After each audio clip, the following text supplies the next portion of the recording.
Welcome to Game Master Monday, the podcast that plays a new one-shot in a new system with a new cast every episode. Today we are playing May You Fish in Interesting Times by W.H. Arthur, and my players are... Hello, my name is Jen, my pronouns are they, she, and I will be playing your friendly local Osprey, whose name is Mel, pronouns are they, them. Hello, my name is Kendrick or Kendo, whichever you prefer. I use any pronouns you've got in your pockets. Just hand them over. Yeah, those ones. Yeah, thank you.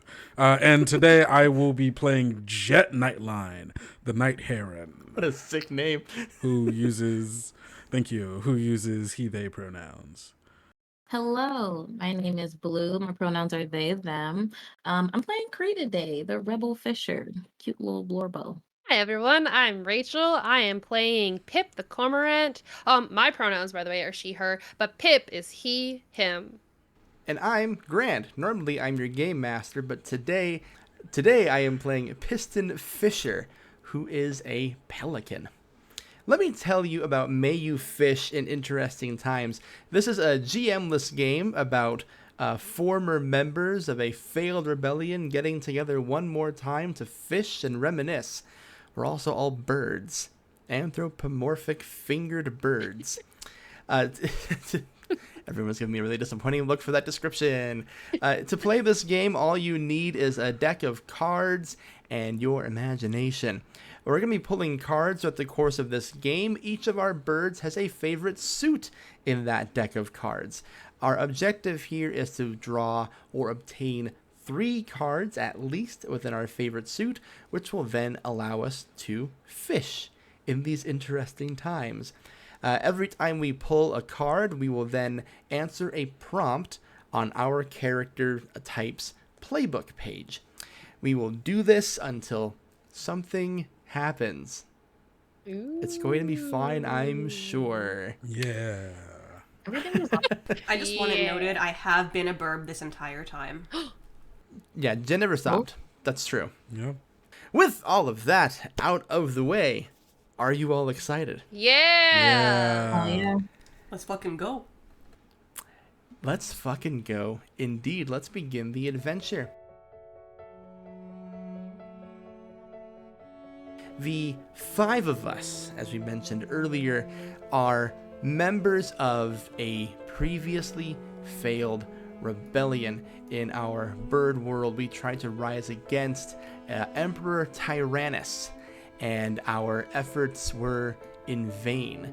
We have managed to escape the ever-watchful eye of our tyrannical government, but we are meeting here together at one of our favorite watering holes, one of our favorite fishing spots, in order to try and catch ourselves a meal and reflect on rebellion's past.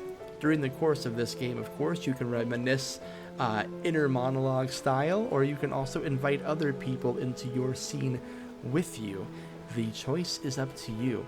So, without further ado, Jien, will you do us the honors of pulling the first card of the game? It is the 3 of Hearts. The 3 of Hearts. So, as the Osprey, what is your favorite suit? My favorite suit is the Spade, so this is not my favorite suit. In your character sheet, your guide, if you will, on your first turn, answer the top question on the left column. After this one, you can choose any question from either column going forward, but your first one will be your first prompt in the leftmost column. Which for me is, how did you discover your ability as a fighter? Examples given are, you fought back against bullies, or you were trained in martial arts. First off, it's more avian arts, but yes. And I think my training was largely on the job, quote unquote job.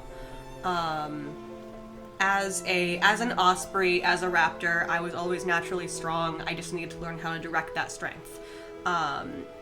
And over the course of the kind of early days of our rebellion, I was picked up by, we'll say, a hawk.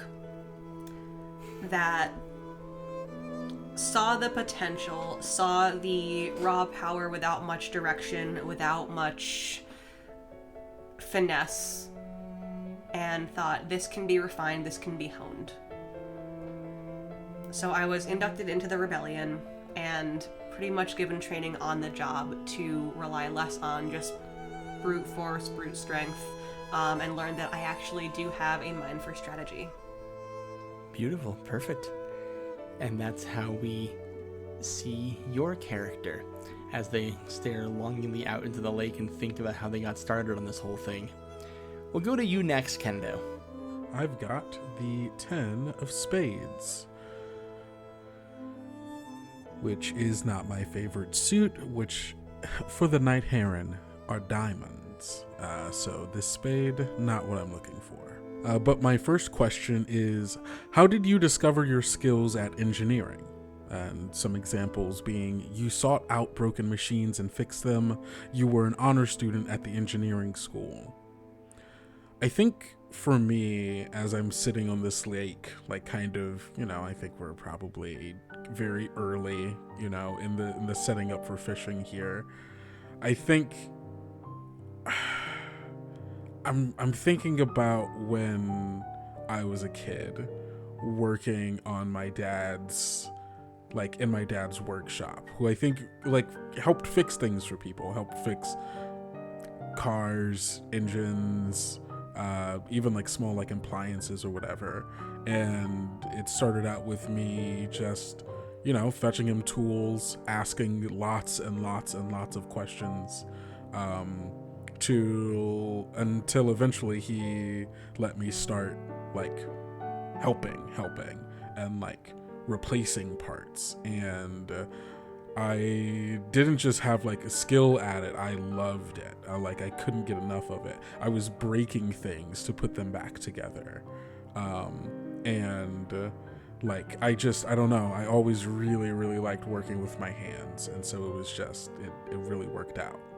And I think I'm thinking about that right now while I'm struggling to unspool wire from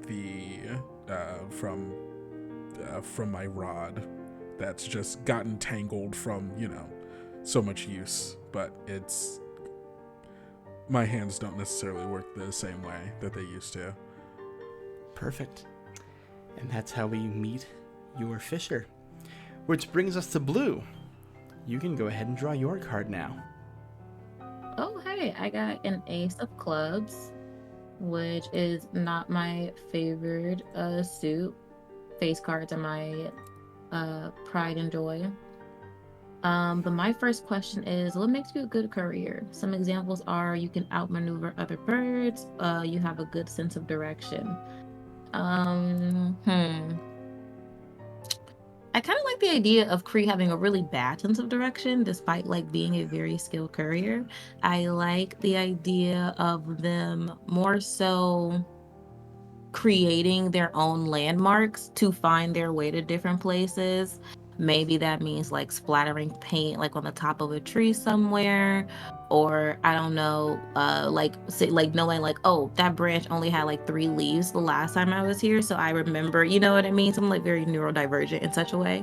And I think that's kind of what helped them honestly become a courier.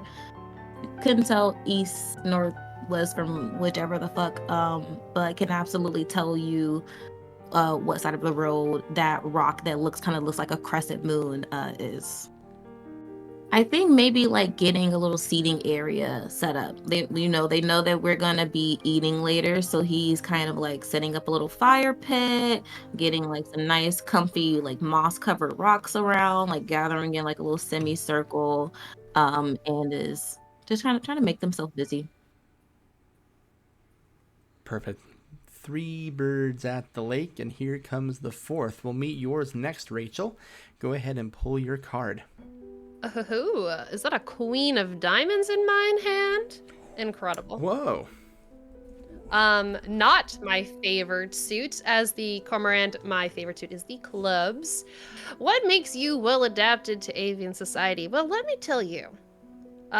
Me, Pip, I was a spy back in the rebellion, and was really good with people. I actually I used to work in a hotel, so I did a lot of people managing. Putting them in the rooms, giving them good customer service. Just giving them a good time. But I learned a lot about people. I learned a lot about the way people tick, and a lot about the way people are. So when it came to the rebellion, I was pretty good at kind of figuring out what the tops wanted. I was pretty good at getting that information to the right place. But yeah, I mean, what makes me so adapted is that I was able to take those skills, working with people, and really turn it on them. Show them that we're not just the little guys. We're watching. We got our eyes everywhere, and we got our ears even closer. Gotta know where your little guys are. Gotta know where they are. And where they are now is fishing. Which I guess brings us to me, to the Pelican Piston Fisher. And I've drawn the 9 of Spades. Not my favorite suit, I'm more of a heart guy. And the question I have to answer is, how did you discover your talent as an organizer? For example, every birdie was drawn by your charisma, or you were a great public speaker. And for Piston, definitely a good public speaker, a good orator, able to communicate a plan and get people to rally around what they're saying. But that probably led to me becoming an accidental organizer, an accidental leader in this resistance. While I was able to make people believe and inspire them and recruit people to the cause and get people on the teams that they were being asked of me to create, I wasn't a great strategist, and I have my own demons to fight off when it comes to the actual execution of some of those missions and teams that were put together. Also, I'm chronically late. Hence why, despite being one of the leaders of the rebellion, I scuttle up with a bucket of minnows and other bait-type things. My really deep beak hanging kind of low as I hold up a single hand to just acknowledge everyone, saying, hello. I thought we could use more bait. That's why I'm late.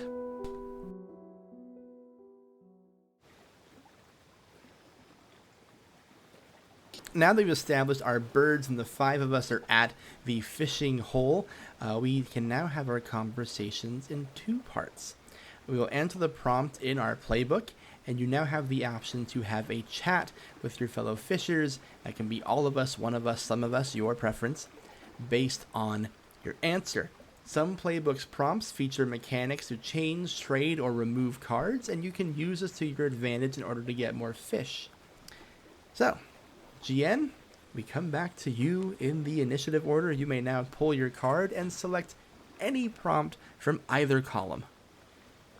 All right. Well, I went ahead. I pulled the 6 of Hearts. Amusingly enough, still not my favorite suit. And I think as I pull this metaphorical card,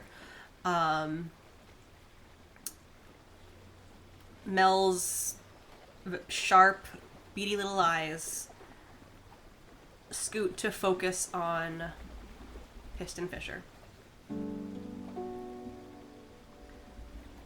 And they remember I'm going to answer, what treasured moment do you recall between you and one of the other birds? The mechanic being swap one of your cards with one of theirs, since we have exclusively each other's favorite suit. True that.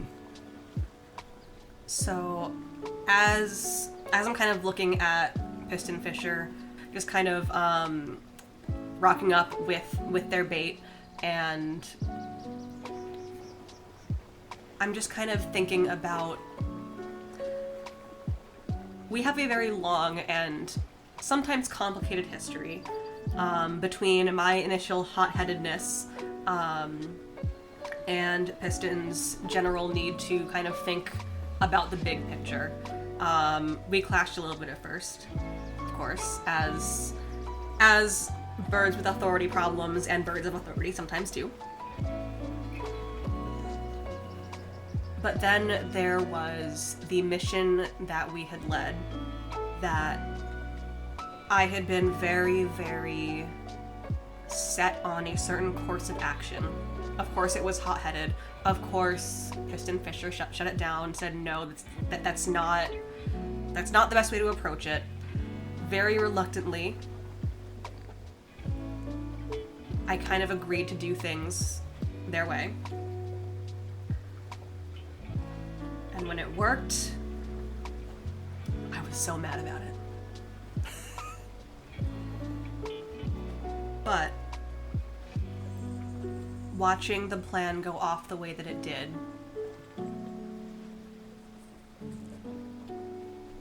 it helped me understand why good old Piston was in the position that he was in. And I always think of that moment as the day that I learned to be a part of the rebellion and not just a sword for it or a claw for it. And I will always treasure that moment when I got to come back and say we didn't lose anybody. That's probably why Piston remembers it too. Not losing anybody. Perfect, let's swap. Yeah, you're reminiscing about this with Piston, and just Piston kind of has like 1,000-yard stare these days, just looking out into the lake, and you're recalling this memory with him, and he just kind of turns to you and goes, "That was probably when I had the most hope about everything, honestly." And it all turned out great, didn't it? Well, no. But that mission did. I'm still mad about it. I know, me too. Sometimes you get a win and you think they'll start compounding. It was a good start. Not a bad middle either. Not so good end, I must admit. Not a great end, no. I think maybe the end could have been less terrible. Maybe a future one will figure it out. Maybe one day. You want a worm? Oh, worm? Yes. Yes. You're kind of throwing an empty rod into the lake, so I just figured I'd give you a worm. Look. Sometimes wormless fishing works. Now, if you'd let me just jump in, I would catch many more fish. I'm trying to help you avoid making a lot of noise. Fine, give me the worm. Here you go.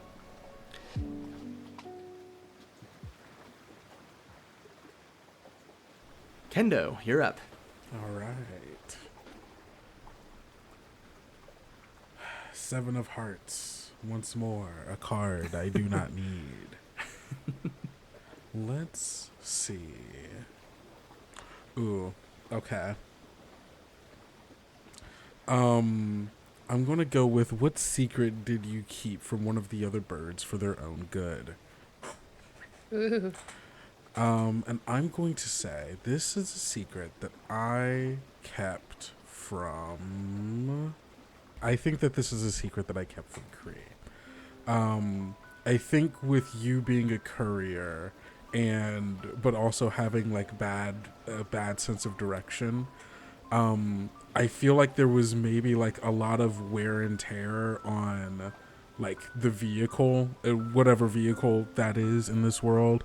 I think that you had a personal airship that was like, I'm thinking like the size of any of like the personal vehicles from like Cowboy Bebop, like any of like those kind of ships, right? And I think there was just like a lot of wear and tear of like you just flying around aimlessly, or like just getting lost, or like getting like almost caught in like some kind of like trap just because you moved too far into like enemy territory, and I was always having to fix it. And I think I never truly told you how much work it was. I think every time you came in, I played it off as like, oh, this is not a big deal, you know, I can get this fixed up in like a hot second. And like you'd be like, okay, cool, and leave the room, and then I'd sit there and I'd just go, fuck.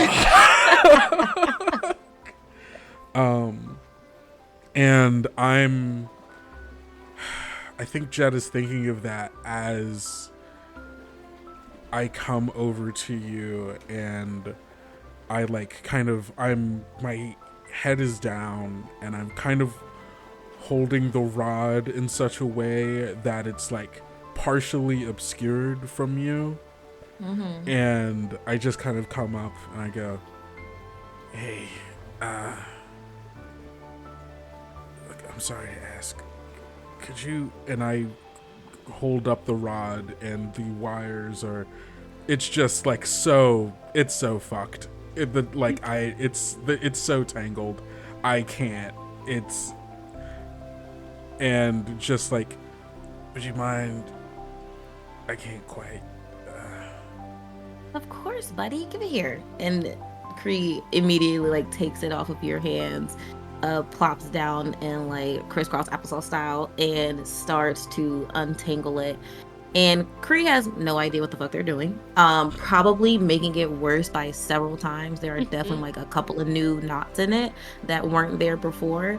But Khrie is like determined, because I feel like Khrie doesn't know like how hard it was to actually fix up the airship. But I think Khrie still deeply appreciates like the effort that goes into fixing it up. That's not their bag at all, engineering. They're like, what? You got that. I'm gonna leave. But it's the fact that you were so willing and, you know, to them almost like happy and, you know, to do it. And I think that means a lot to Khrie. So when they have the opportunity to show up for Jett, they are eager to leap at that opportunity, even if it's not exactly helpful. Yeah. And I think every new knot you're putting into it, as you're just kind of going for it, Jett notices every single one, but doesn't say a word, and is just Khrie's like, it's almost there. Just a couple more minutes. Hold on. Oh, this one. Okay, let's start over. It's just, yeah. And I think doesn't sit down next to you, but does just awkwardly stand by, and goes from like looking down at you to just like kind of looking around towards the horizon, so it doesn't just feel like he's staring at you. But is just like, I think that with however long we've all been together, the fact that he didn't just give this to you and walk away, the fact that he is just standing here next to you as it's happening, is like he's deeply appreciative of this and doesn't quite know how to vocalize that other than standing here next to you as you do it. I love that. I think Khrie finds the awkwardness endearing, honestly. Khrie, after maybe like 15 minutes of doing this, finally like realizes like, you're still standing. Do you wanna, it's a rock right here. Do you wanna sit down? I'm good. I like standing's good. Okay, that's totally fine. Here, you hold this end and I'm gonna pull and we'll see what happens. Yeah. So yes, I get to draw another card, then decide whether to keep it or give it to you. Ooh. Nice. It is the Queen of Clubs. I don't know how you feel about clubs. I like queens. Oh yes, you're all the face cards. Yeah, I'll give that to Khrie. Oh yeah. And I just pulled a jack. One of the other birds saved your cloaca in the revolution. What happened? That's so funny. I love this game. I love it so much.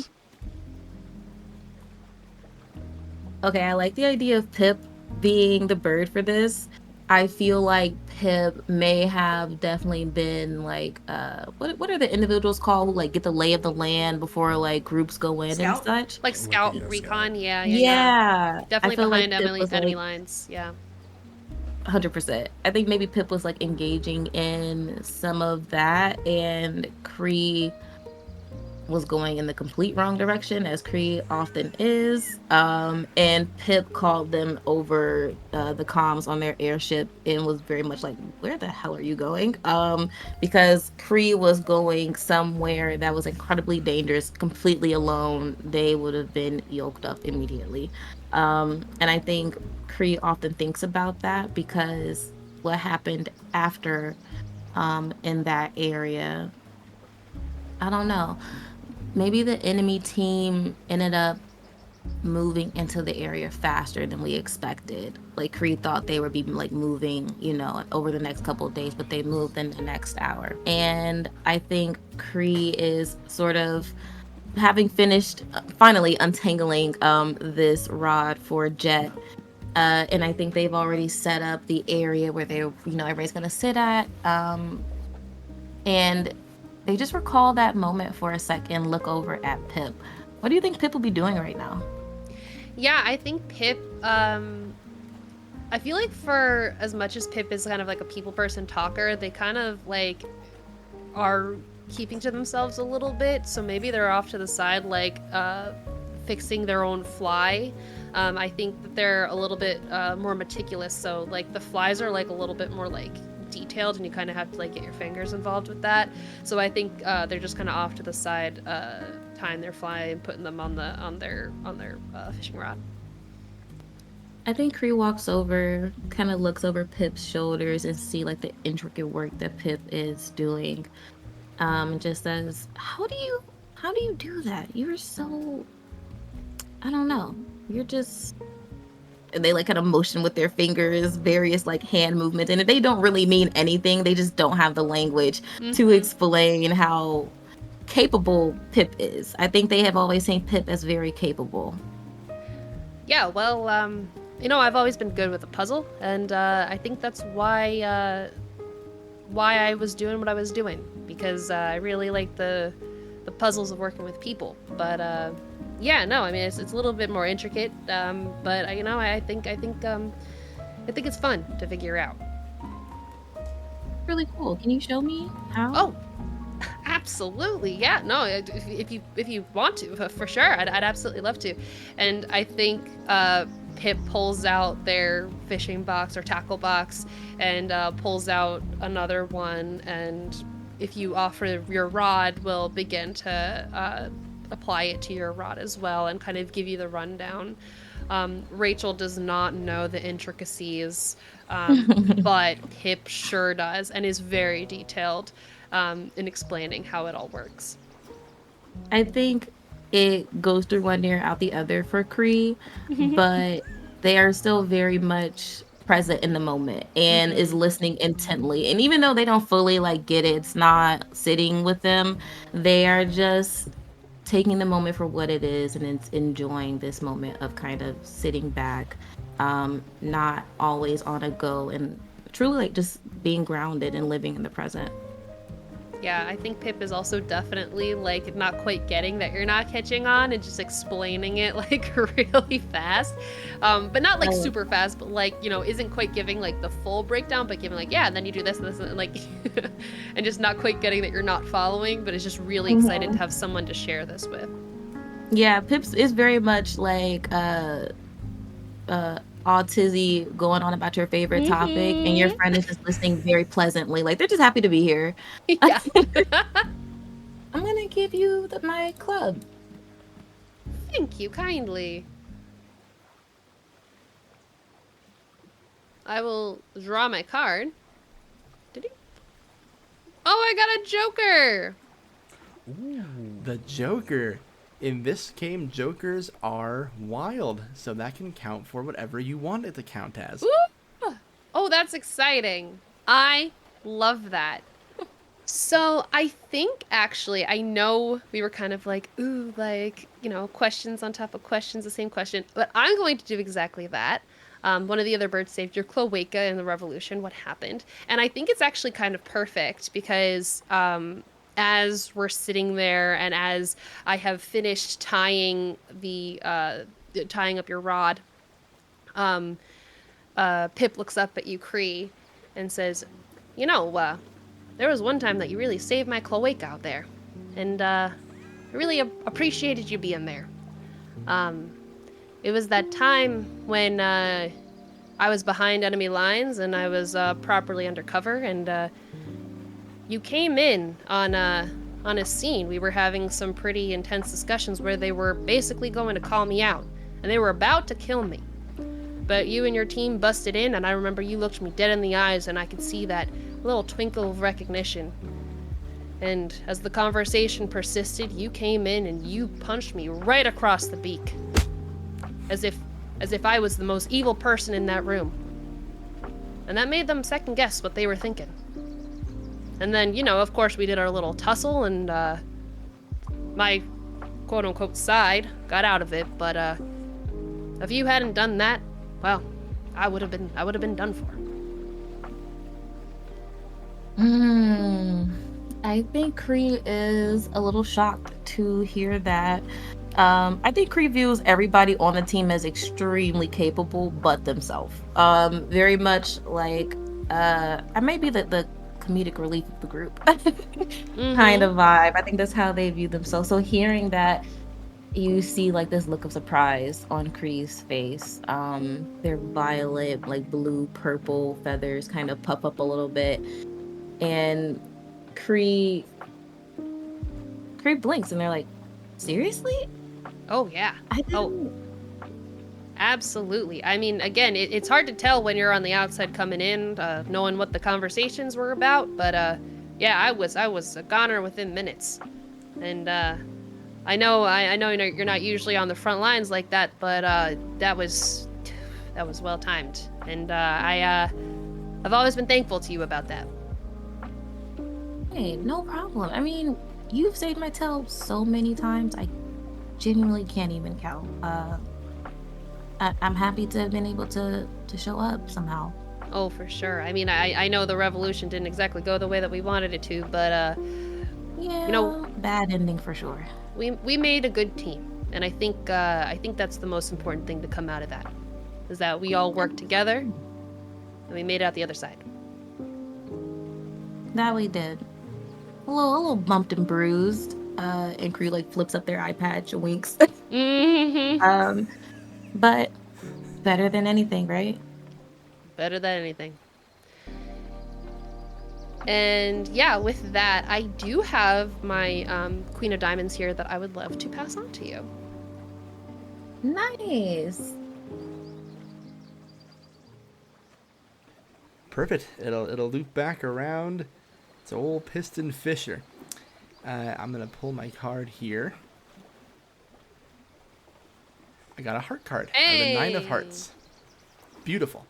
My favorite kind. In light of that, I think I'm going to go a different direction than the rest of the crew here and continue down on the left column, which you have to answer in the order they're presented.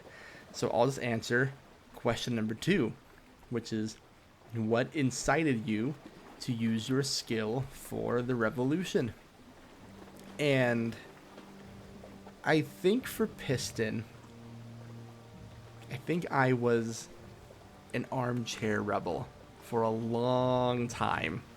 Someone who was more than happy to write an article, do a speech, share a dissenting opinion, but wasn't at the protests, wasn't in the front lines, wasn't fighting. Was very comfortable to use their ability of communication and oration to inspire others, but maybe not so much themselves. And I think what would have happened is Piston would have had an opportunity to attend a rally or do a speech somewhere where Pip signed up for the rebellion, and seeing the eagerness, the excitement, the just natural inclination to want to throw themselves into this fight, this whole thing, And maybe there was just something in the air that day. Maybe the Falcon who gave a speech was just extra inspiring. Maybe it was the huge turnout and the feeling that maybe things will actually turn in favor of the people for a change. Or maybe it's just this one little bird who was just so excited to do everything they could to make a positive result. I think is the moment they decided, I'm going to sign up for this. And listen, this could be a false memory. Maybe he's remembering that whole day wrong, and he's just putting on, maybe he's feeling sentimental. But in spite of it all, I think he just makes a decision to walk over to Pip. And kind of like, in the way only he can, like, this might be jarring for other people, but he has a tendency to just walk up to you and say something like heavy and profound out of nowhere to spark a conversation. But just kind of walks up to Pip and says, did I ever tell you you're the reason that I joined the rebellion? No way. You? Yeah. Yeah. Way before we met, probably.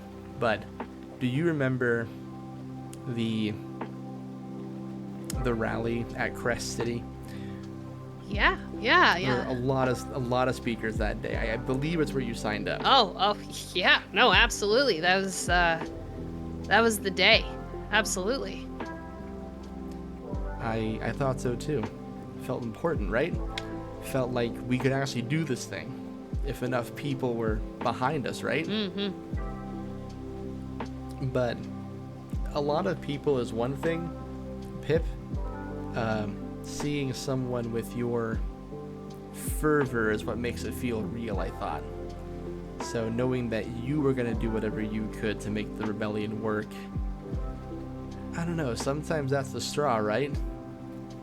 And that's what makes you want to do it. Yeah. I mean,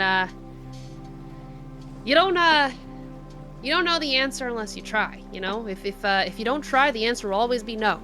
But if you try, there's at least a chance it'll be yes. I try to hang on to that as much as I can these days, I'll be honest. Because it was either try or die, right? Yeah, something like that. I'm passing bait around. Do you need anything? Oh, yeah. Yeah, sure. I'll take some, absolutely. Sure. I just give you like a handful of worms and minnows. And just like plop it on like next to you. Like, I got plenty, don't worry about it. Oh, well, thank you. That's why you bring the buckets.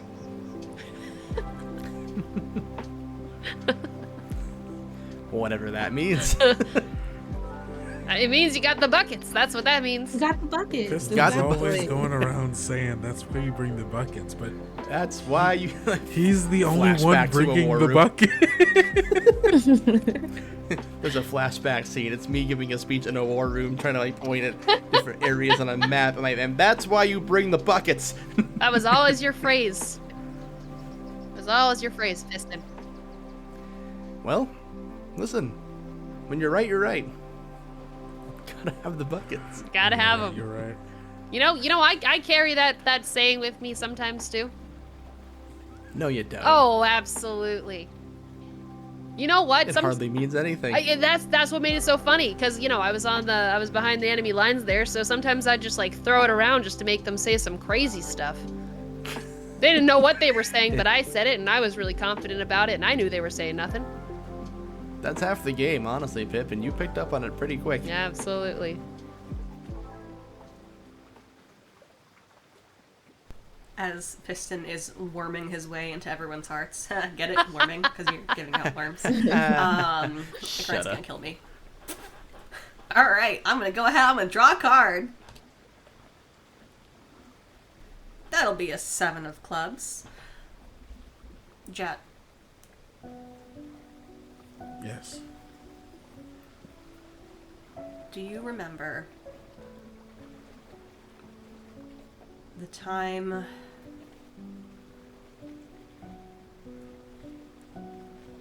that I had gotten into a scrap with an Empire battalion and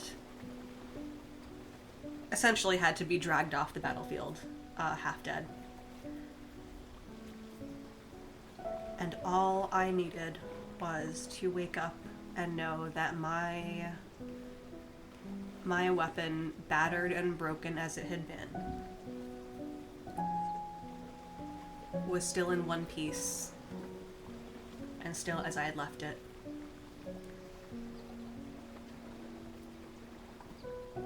And when I woke up, it was... you had fixed it.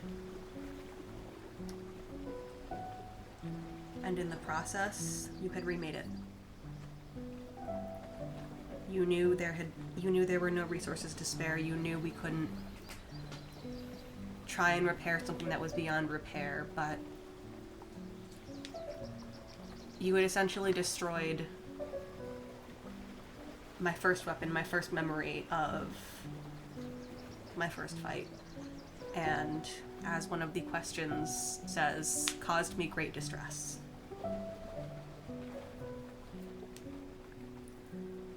And I didn't talk to you for a week over it.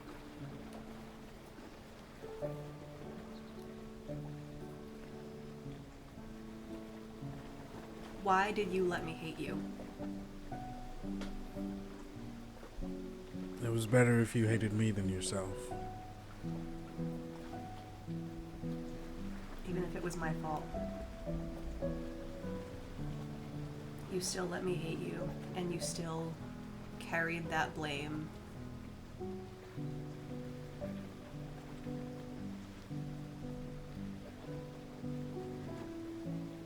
I miss that weapon. Yeah, I know you do. But not as much as I missed your friendship.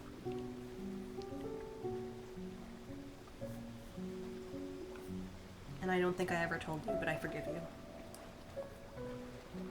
I know we started talking again. I know we just brushed past it. We didn't talk about it. But I forgive you, and I am sorry for that week.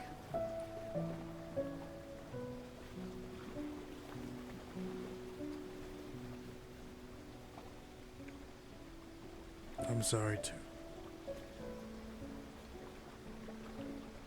Would you like one of my worms?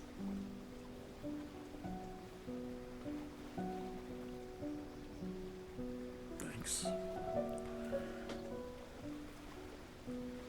And can I please have your 10 of spades?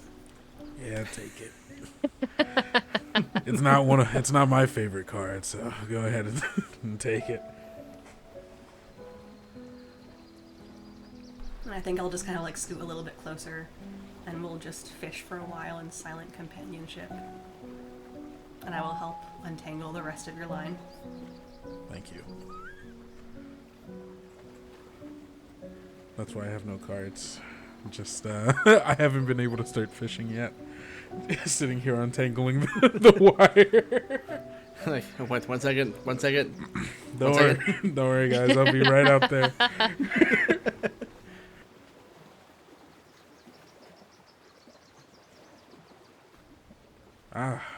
The King of Spades. Another card that isn't my favorite. Damn right. This damn right. Let's see. So I'm going to answer the question. What made you realize the society is broken and that a revolution was the only way to fix it?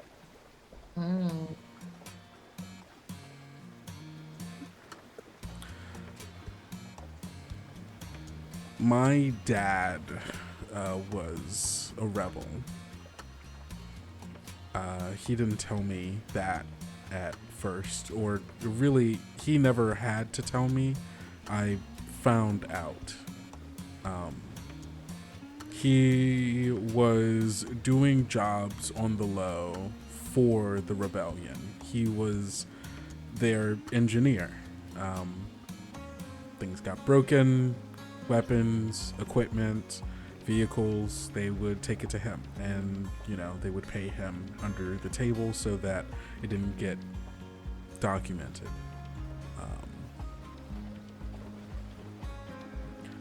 I found out when Tyrannus's men came to pick up my dad. I was home. We were having dinner. And they didn't knock. And my mom and I watched as my dad was taken away, and there was a trial, of course. Evidence was brought up. Somehow they had gotten access to his records, found out that there was a lot more materials that he was ordering in than things he was supposedly fixing, and he was executed publicly. And that was the day I decided that I wanted to be like my dad.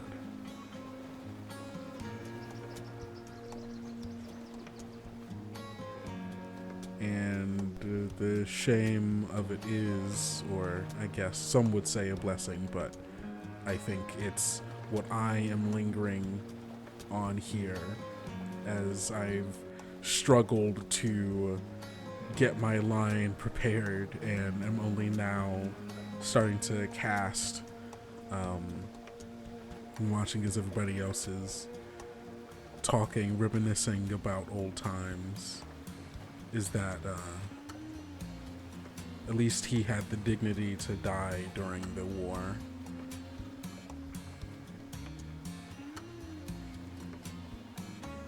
His death probably meant something, at least.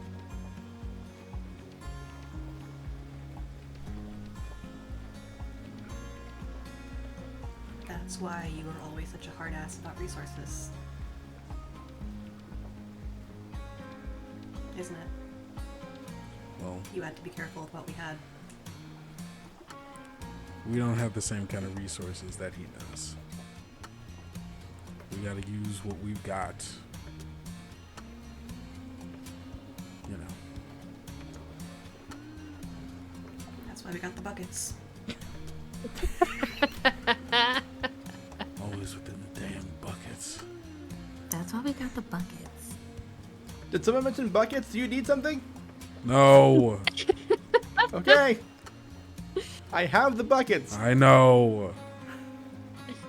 You cannot keep saying buckets aloud. The B word is off. No, B word is off limit. We can't say it anymore. Hell. At least you can say when I'm not here, but Pails it is. God, I hate that word more somehow. Does it make buckets pale in comparison? Boo. Picturing Jett just pushes Mel into the water. Yeah.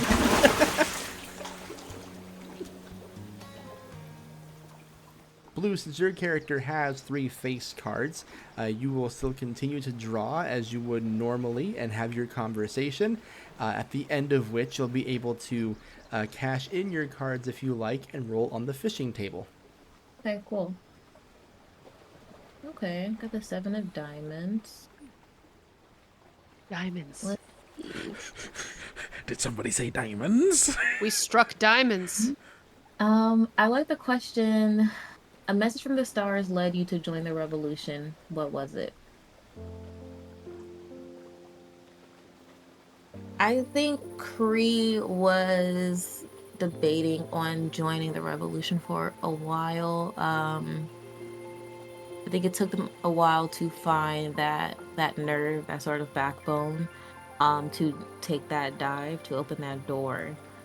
And the night that they were, I think they maybe had gotten in some sort of argument with their partner at the time, and it was something like the partner being like, you aren't doing enough. You can't just sit here and sit by and let it all pass by you and act like it's not happening. And Khrie was just sort of like, I'm not acting like it isn't happening. I don't know what to do. I don't have any skills that are useful in this. And the partner kind of like pins Khrie with, narrowed eyes. And it's like, if that's what you think about yourself, then I can't help you. And they walk out. And I think that night, Khrie pulls out like a mat, gathers some coins and some seashells and various bones of like animals that they may have found during their travels, and they put them in like a little cylinder container, shake it up, and tosses it out onto the mat and these are like their divination tools. And so they read the coins, they read the bones, and read the shells. And I think it was just an overwhelming, yes, this is the route you should take. This is the route that you should go down. Is it hard? Sure. But it's also deeply necessary. The work is mysterious and important. And I think Khrie just takes that as their sign, that push for them to sign up the next day. I really think Khrie just genuinely like didn't know where they would fit in being of assistance in the rebellion. And they signed up, they answered a few questions and maybe talked with like a round table of folks to kind of see where they might fit. And they were given the keys to their ship and started those training classes, and they found that they were a damn good flyer.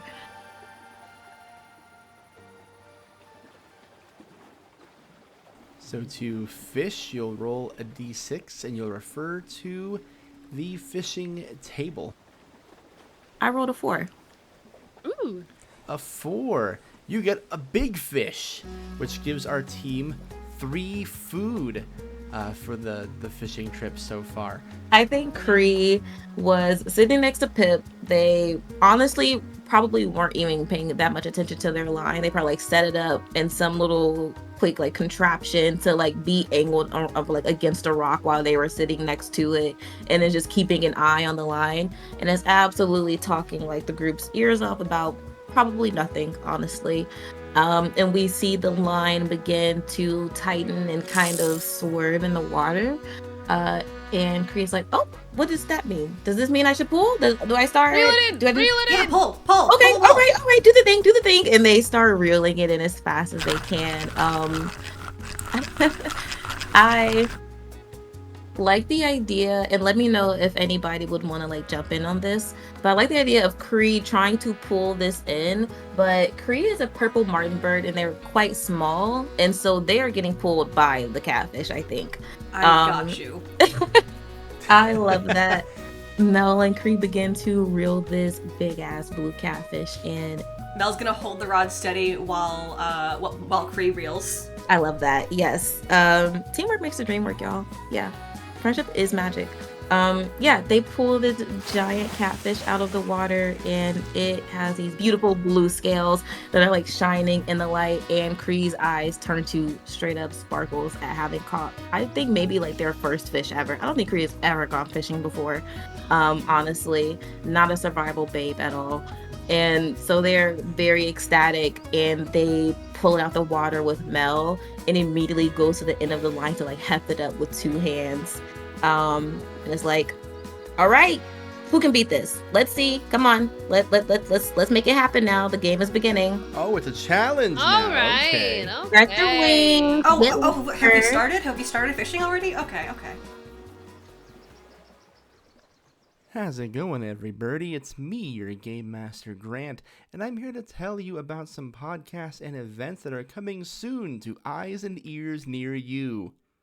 Starting with our friends over at Monster Hour. Ambition, if it ain't the crux of all the great tales. A mysterious voice welcomes you to Monster Hour Arborealis, the smoky light through shuttered blinds illuminating an open City of Mist player's handbook. When investigating the scene of a crime, a good detective must keep their wits about them. A few tips to keep in mind are, number 1, bring a good flashlight. First question, do I see anyone in obvious danger? Let me look and see if I have anything that helps me here. Number 2, have a ginger snack before investigating. Meet your players Archie, I am preparing the bean. Bo, What? Who's calling me? and Duff Hello. as they adventure to unravel the mysteries of the mist. Number 3, no touching. I would like to stuff into my pockets. No, I have a better idea. I squirt it all into my hair and kind of rub it around. Isn't it sticky? Yeah. Call me old-fashioned, but I don't never believe in coincidence. Monster Hour Arborealis is the third season of its namesake actual play. Tune in every other Tuesday wherever you get your podcasts. Really enjoy those crazy kids over at Monster Hour Pod. Good friends of ours. They're a really consistently good mystery show. Their seasons kind of have this really nifty, mysterious, kooky, sometimes spooky vibe to them. And I've been really enjoying their third season. If you're a City of Mist fan or just a fan of like good sonic soundscaping and crisp microphone work and unsettling shit, then Monster Hour is for you. Next, let me turn you on to the Moonshot Network and the fantastic charity event they have coming up this Memorial Day.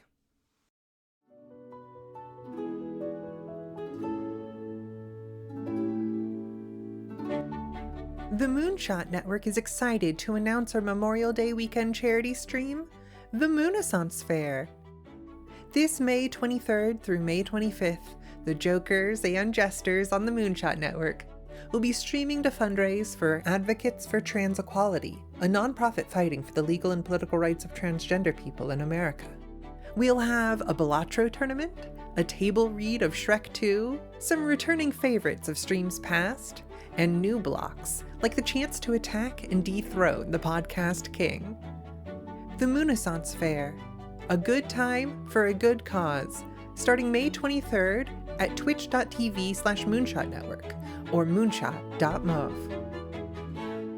Sure to be a terrific event supporting a terrific cause. Advocates for Trans Equality is one that we personally like over here at Game Master Monday quite a bit, and the shows over at Moonshot Network are fantastic. So this is a great opportunity for you to get in, see some high quality, very fun pieces of work and art and competition, and support a great cause. That's all I got for you this week. Let's return to our fishing spot in May You Fish in Interesting Times.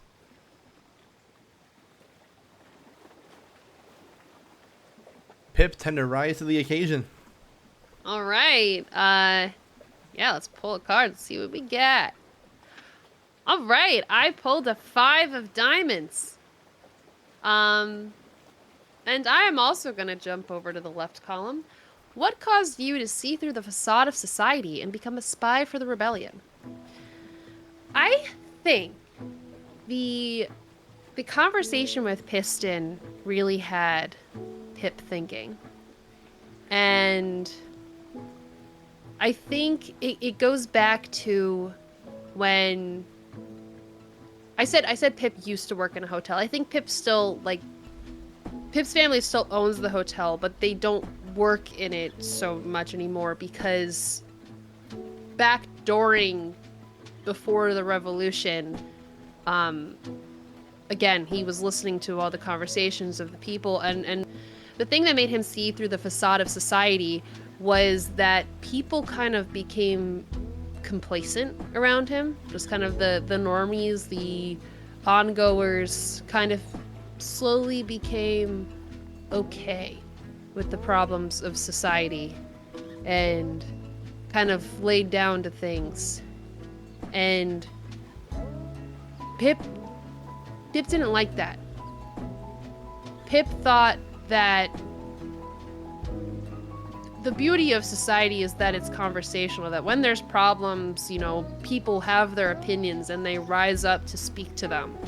And when the people who would normally have opinions came through his business and were kind of laying down to what was going on, I think he knew that he kind of had to do something about that.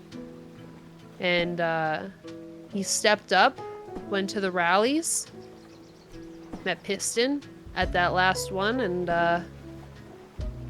it was kind of a passing face in the crowd too. It wasn't a proper meeting. But I think Pip remembers catching an eye and seeing Piston's hesitation. at first. And that empowered him more to get involved because if not them, then me. And that's what really got him involved. Especially as a spy, especially with the people knowledge that he had.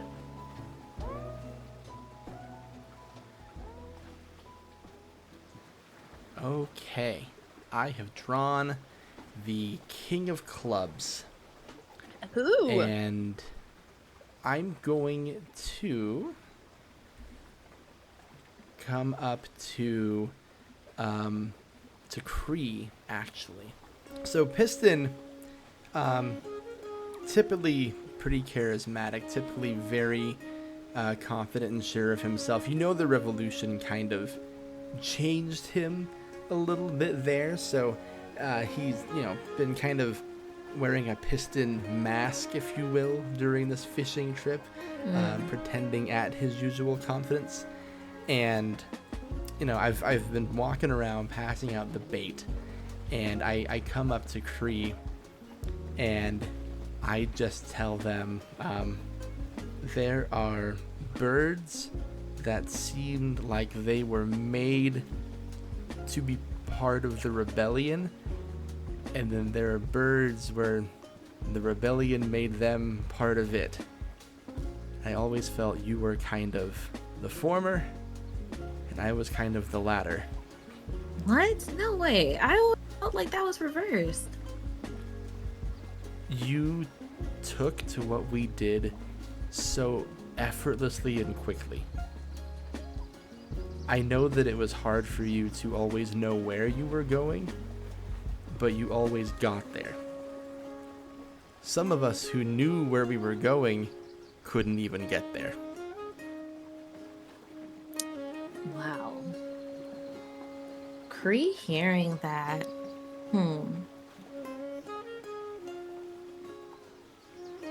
I think they're very much like a smiley person, but hearing that shocks them, and their smile sort of falls, not in being upset, but just like in genuine surprise. And they kind of they like gently elbow Piston and aside, very friendly, and it's like, nah, I don't know about all that. I mean, you just took to it so naturally. And I think honestly that's what inspired me to get more serious about what I was doing and my role in all this, the role that I played.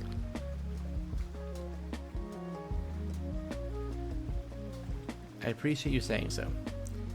My talents are natural. It was I don't know how else to put this, Khrie, so I'm just going to say it. I don't think you realize how much of a linchpin you were for the rebellion. I don't think you realize how often you saved our cloacas. I don't think you have clued in to how important your work was and how you were among the best at it. And I don't think you ever got the proper thank you that you deserved during it. And that's a failure of leadership. You should have been thanked, and you should have been celebrated, and you should have been lifted up. And I wish you would have done that more for you, for the other couriers, for the ones we kept, the ones we lost. But for what it's worth, I'm glad you're one of the ones who made it, and there was never any doubt you would be. So, things didn't end the way I would have liked, but it would have been a hell of a lot worse if it wasn't for you. Khrie, smile like fully falls, absolutely, and they are kind of just standing there, still holding the catfish in their hands, and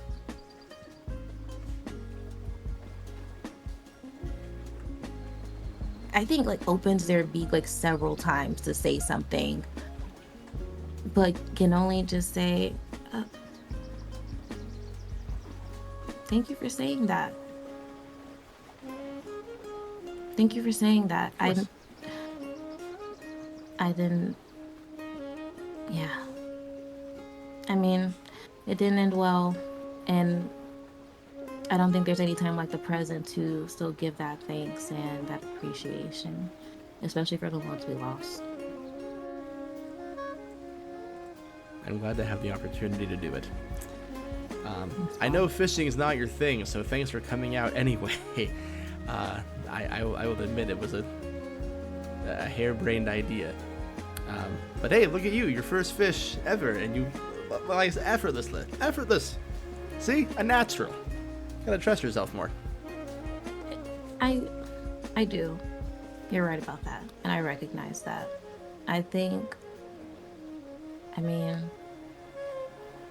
I was only able to do this because Pip helped me and Mel assisted me, and I didn't even understand how the lines worked until I took a look at Jett's. And I mean, here you are pouring into me this way. I'm really happy I came. I'm going to give you the King of Clubs. Yeah. He just kind of gives you like an approving pat on the back in the way that only a middle manager can. He goes, all right, let's get the next one. We have to, there's 5 of us and we got to eat, right? Hey, I'm gonna need you for it. Pick it up. Goes Okay, right back. all right, Khrie. All right, it's on. Talking big game. You're scaring the fish with all your talking. Shh. Jett has been very silent. All right, I'm gonna draw this card. Oh my god, it's 7 of spades. I think I'm going to be a kind Osprey today. And Piston, I'm going to tell you about how you saved my cloaca.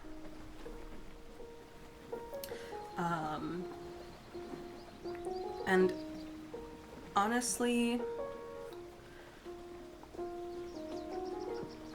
I know you think I'm gonna say something like, the time you saved my life, or the time you saved me from walking headfirst into an ambush, because those are the obvious answers, and those are the answers that, you know, a lot of your average fighters would give you.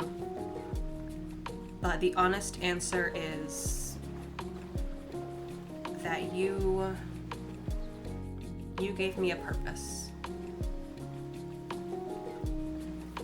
And without that, without something to fight for, without a reason to get up and fight another day every single morning,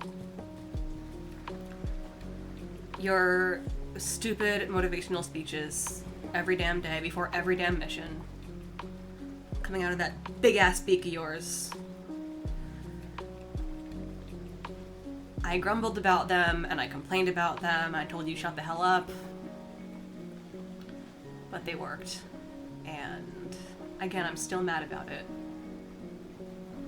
But without those stupid speeches, I would still be in the same dead-end job, bouncing the bird clubs. Piston has like old man watching sports face.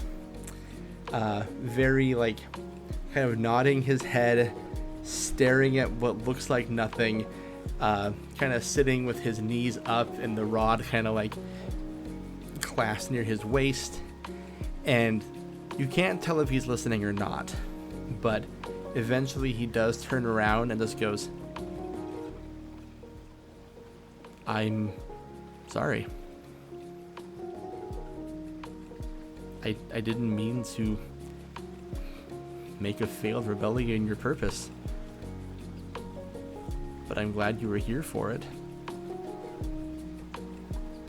It wasn't about whether we, well, it was about whether we succeeded or failed a little bit. Yeah. But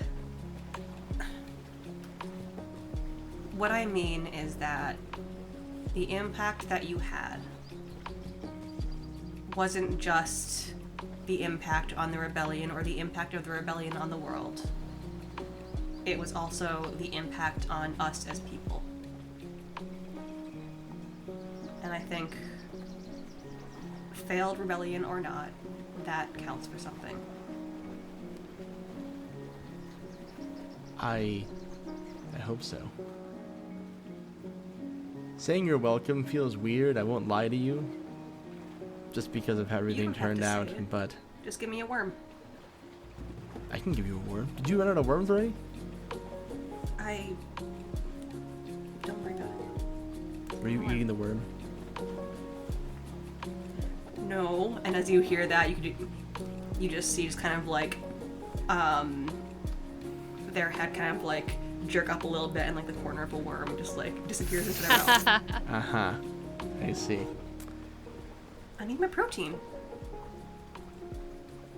If I got nothing else from this rebellion, I'm glad that we have our friendship.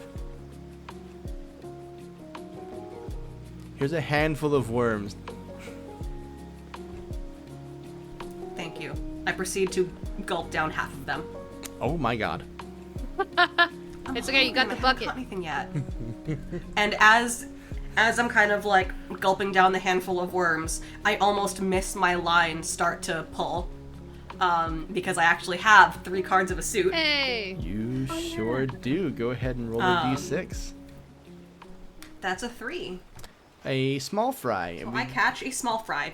Wow. And we gain 1 food, bringing us to 4. So yeah, you don't notice that your rod was being pulled on, and now you have a fish on your line. How do you reel her in?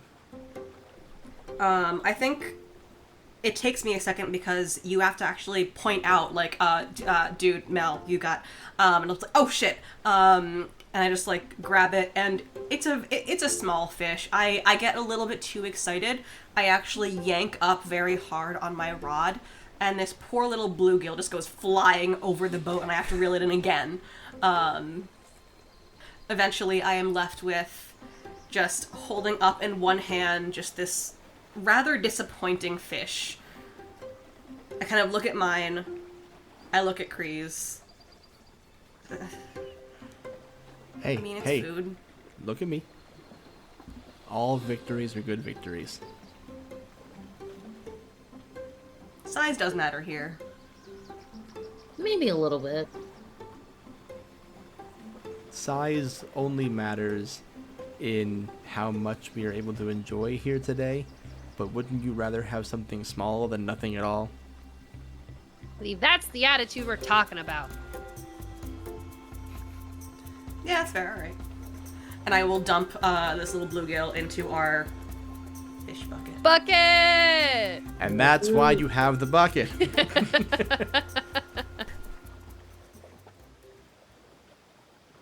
Which brings us to Kendo. All right. Let's see. Can I draw a card that I need? The 3 of spades. The answer is no. I'm going to go with one of the other birds caused you great distress in the past. What happened, and do you still hold a grudge? Pip. Pip. We were supposed to be test driving a brand new vehicle we'd gotten. It was supposed to be a stealth ship that would allow you to go in and out of enemy lines without being detected. And the very first flight, you wrecked it. I worked so hard to put that together. All of we had to steal blueprints. We had to to extract like specialists to put this together. And the very first flight, you wrecked it. Do I still hold a grudge over this? How could I not? Jett's kind of a petty guy, I think. But of course, these aren't things that are said. They're quiet rumblings, frustrated stirring as Jett sits quietly, his line hopelessly hopelessly still as he turns to look at everybody else having a good time. 2 fishes caught, and, well, just like our captain said, better something small than nothing at all. Ooh. And Oof. I'm going to take your 5 of diamonds. Oh gosh, I think too, like, at the time, because up until this point, Pip has had a very, chipper, silver lining kind of perspective on everything, right? So I think at the time, like, it got crashed, it got destroyed, and Pip is like, "Oh, that's fine, Jett. You'll just make another one, right?" And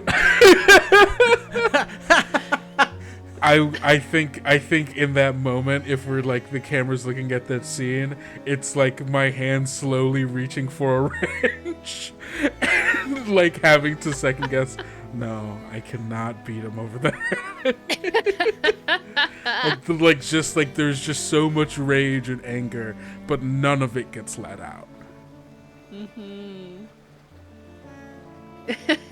Oof. Jett is not one for processing. Yeah. Oh, flash forward to now. I think Pip, is kind of assessing everything. Again, people person and pretty aware of people, and notices you're a little quiet and hops on over and is like, Jett, you still struggling with that line there? No. Oh, I was gonna suggest cutting the knot out and just pulling it through. I have some of my extra flies I could tie on to the end for you.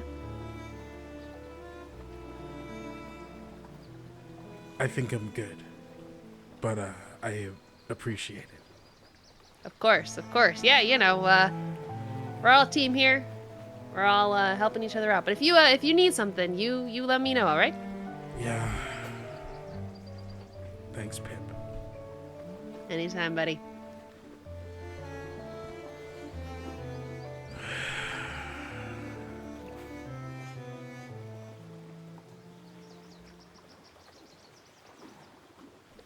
I got 5 of clubs. I like the question, one of the other birds caused you great distress in the past. Jett, I like the idea of Khrie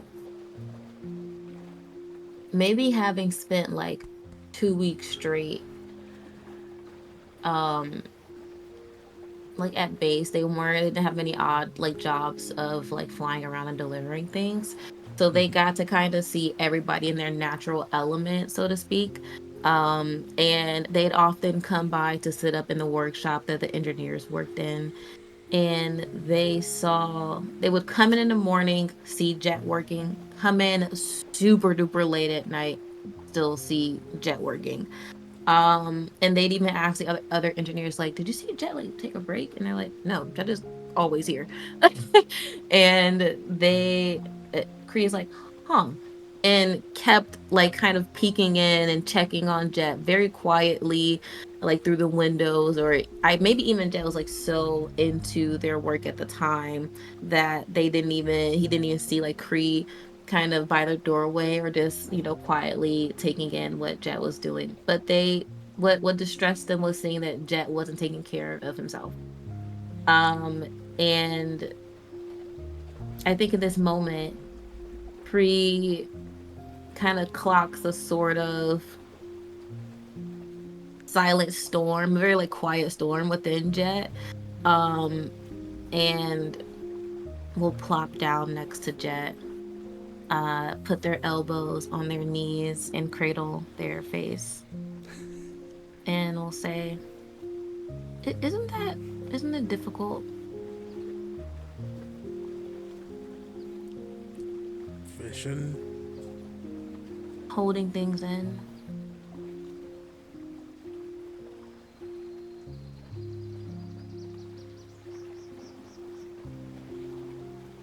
I think there is just like like a long, like Jett doesn't know how to respond to this. Not necessarily because he doesn't know the answer, but like knows that the answer means that he knows that he has to acknowledge that he should change what he's doing and who he is in this particular moment. But is like having a hard time, like that's an amount of vulnerability that Jett isn't sure that he's ready for. Not on in this fucking moment. fishing trip. Yeah, right? Is like, and he goes, some things are best held on to. Yeah, some, right? That's the important word there.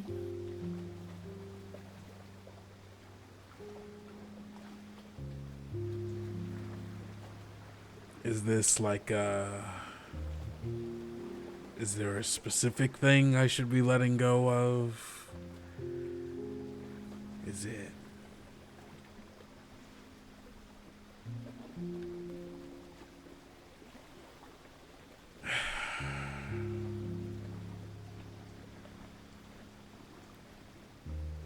I mean,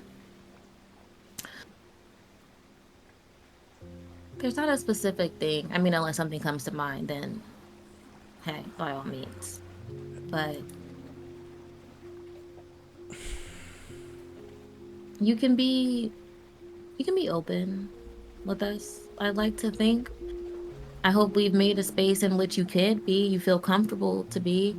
And then they kind of like tilt their head and internally is like, well, clearly not comfortable to be. So maybe we're not quite succeeding at that. But we'll say outwardly, I don't know, Jett. I just remember you working those long nights, and I swear it felt like I never saw you sleep. And I went through so many shifts, and I know the care and love you put into them, and I'm sorry for that.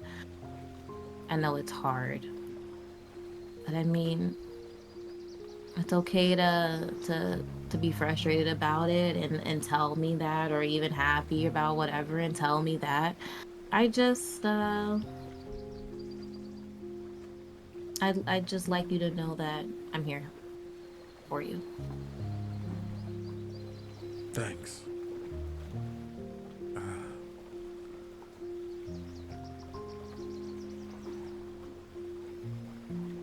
Thank you. Of course. And I like kind of letting them sit with that, honestly. Fishing near each other. Oh, and I get to take one of your cords.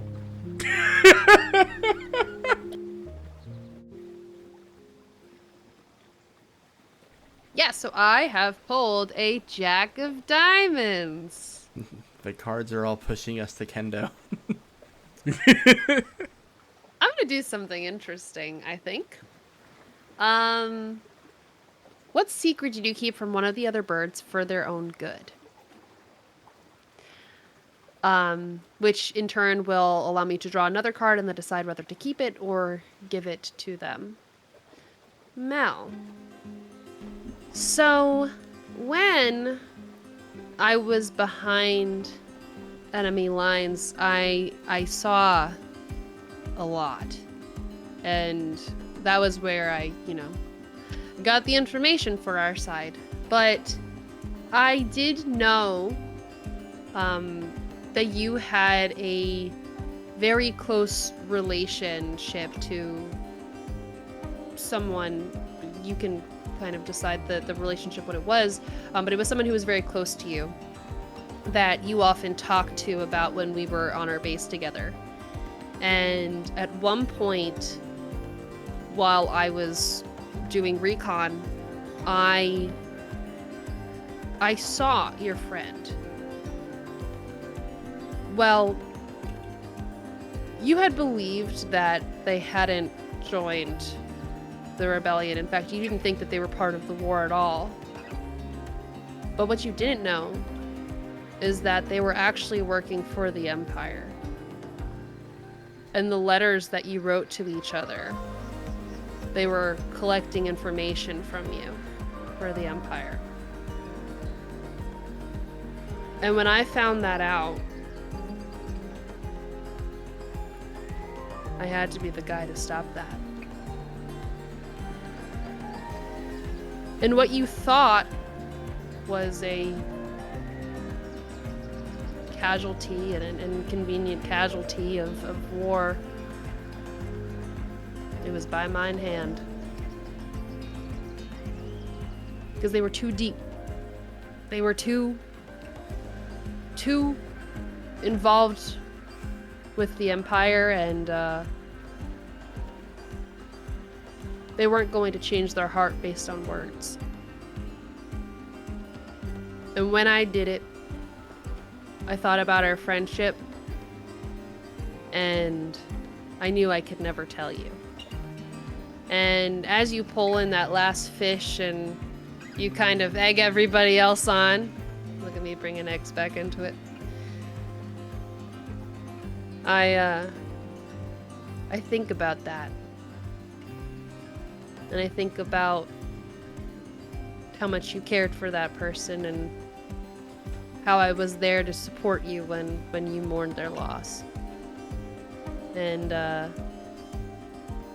I kind of laugh at you. Well, I'm gonna catch the next big one. You'll all see. You'll all see.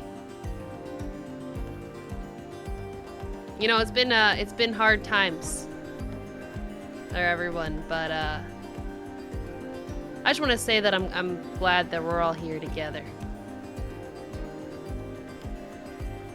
I think we've all been always been a great team, and I hope you know that I do appreciate you all. And what you didn't know, that Mel never told you, because they didn't want to. Ironically, they didn't want any harm to come to this person by connection. Was that person was their sister. Oh, it's terrible. Oh. Gagged. Gagged. Oh. Let go. Draw your card! Oh, goodness. All right. Woo, I'm gonna pull this card. Mel, you like spades, huh?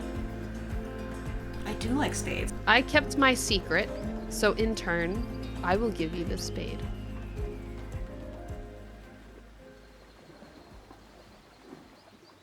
Six of diamonds, beautiful.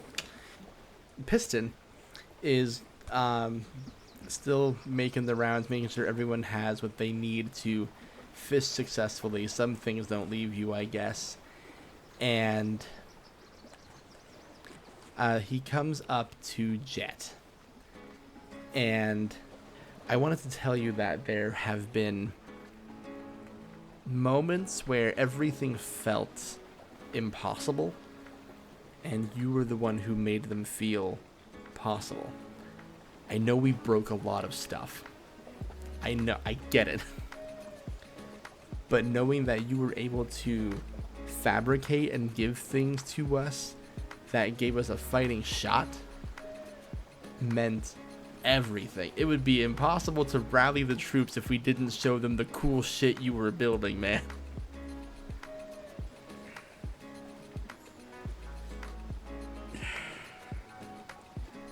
Thanks. That means a lot, I guess. Can I tell you something? Do you remember there was a moment on the beach, and when I say the beach, I think you know what beach I mean, where things just kept falling out of the sky for us. We couldn't seem to get a leg up, or wing up, a beak up, any part of us up.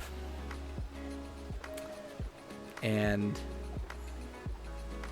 it was easy for me to lose hope in that moment because, I mean, we were fucking losing, and losing badly.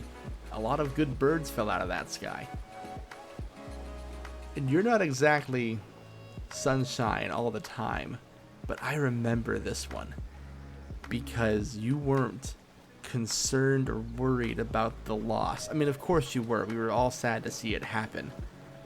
But you had this moment where you turned to me And it felt almost absent-mindedly, but with full presence of mind, as I know you just started rattling off the improvements you could make to the aircraft next time.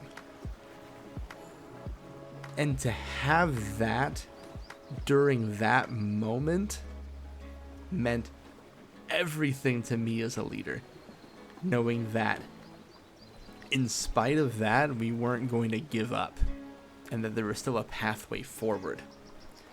And I keep having this thought with this crew that no matter what happened, you all knew how to find your way, even when I wasn't sure where we were trying to get to. Sometimes I just open my mouth and hope the right words come out. I'm kind of doing it now. But you should know that the only reason the revolution lasted as long as it did was because we had a person of your prowess giving us tools we never would have had otherwise.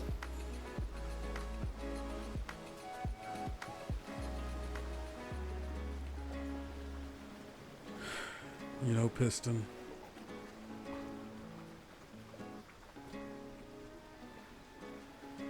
I don't think I ever told you,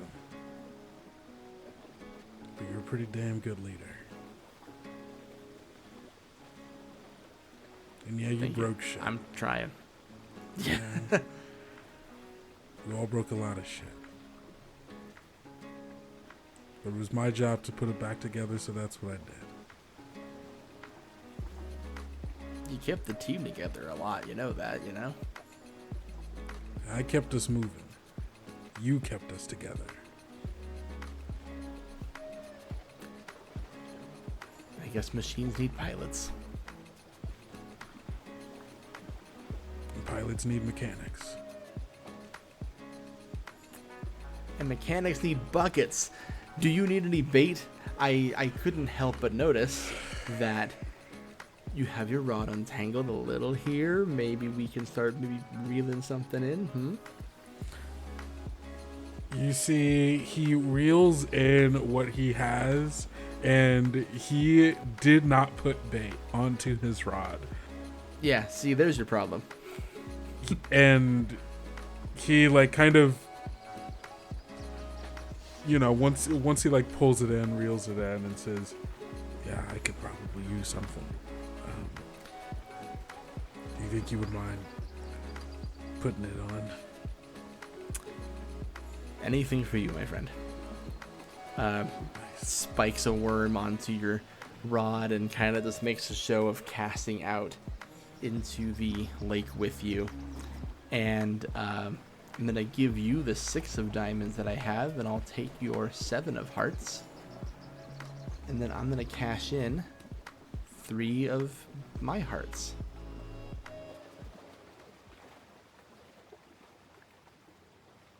I rolled a 6. Straight up, I rolled a 6.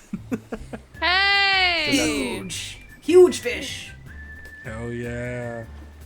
I try to like just sling it over my back and plop it down on there. Feeling very proud of myself that I was able to pull in a heaping fish to help with tonight. But I look up and I see the sun starting to set, and I see our 3 meager fish, and I kind of turn to the group and I resume a stance that I would have had during the rebellion. I've been wearing like an old captain's coat this whole time. It's been very tattered and blown out from the war. And I go, all right, everybody, I don't need to let you know the urgency of our situation, but if we're going to eat well tonight, we must pull in more fish. It's not a competition. It is now a we are all in this together situation. We are pulling fish in for the greater good. Do we understand? Sir, yes, sir! All right. I'd love to see it. Sir, yes, sir. Piston, we need like 20 more fish. Hey, hey, We will do our damnedest. we'll do our best.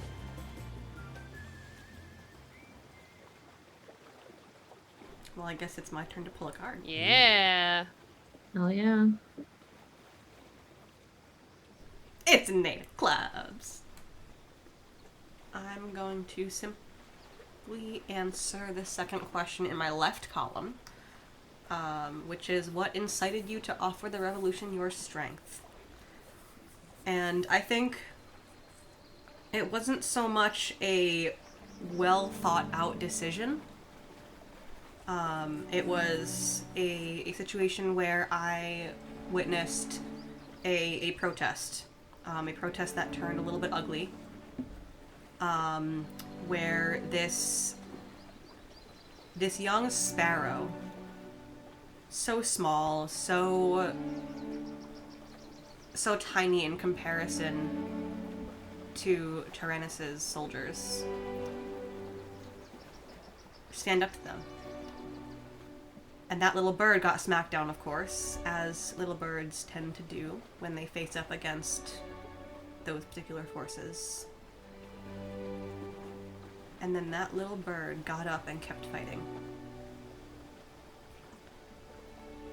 And that was the first day I raised a hand against the Empire. Luckily, it was only one soldier I had to deal with. But I saved that sparrow, and I decided to keep on doing it. And and on that fateful day, there was a hawk that noticed what I did. And I think that brings us to a nice little closed circle.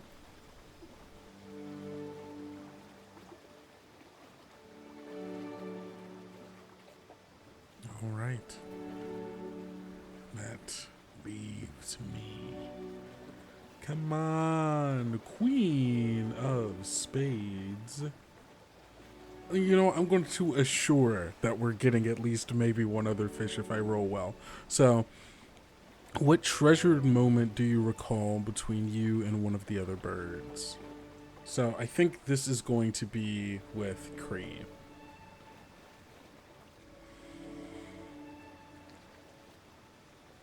I think...